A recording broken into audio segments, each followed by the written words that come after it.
Brillanti Musicals, kull nhar ta' ħamis fit-8:30 dejjem fuq One.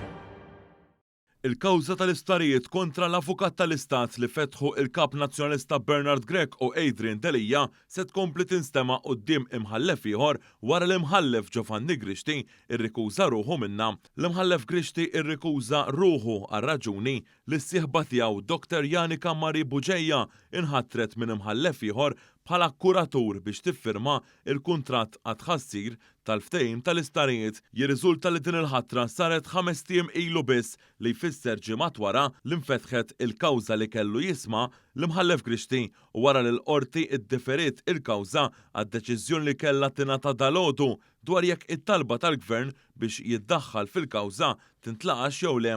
Kienet il-qorti stess permezz ta' deċiżjoni mill-imħallef Francesco De Pasquale li ħattret lis sieħba ta' Grixti biex tiffirma għannom ta' Stewart Healthcare. Fl-ewwel seduta, Bernard Grech kien attakka lill-imħallef Grixti għax il-kuġin tiegħu illum mejjed u li l-istess oppożizzjoni kienet selmitlu meta ħalla din id-dinja kien għamel xi xogħol għall-Gvern bħala kirurgu u dan brabta mal-proposta ta' Stewart snin ilu. Sa dan it-tant fit-talba tiegħu f'din il-kawża ta' Grech u Delija, il-Gvern qed jargumenta li hu inaċċettabbli l-oppożizzjoni teddet lill-istituzzjonijiet fosthom lill-avukat tal-Istat biex jagħmel kif jidrilha hi u kif tiddeċidi hi inkella tattakkah. Raġuni oħra li waslet li l-Gvern jitlob lill-qorti biex ikun parti mill-kawża hi l-ħsara li tista' ssir lejn il-proċeduri li għandu il-Gvern fl-arbitraġġ internazzjonali kontra Stewart. F'dan l-arbitraġġ tal-International Chamber of Commerce, il-Gvern diġà rebaħ darbtej kontra Stewart f'każ li l-Gvern qed jgħid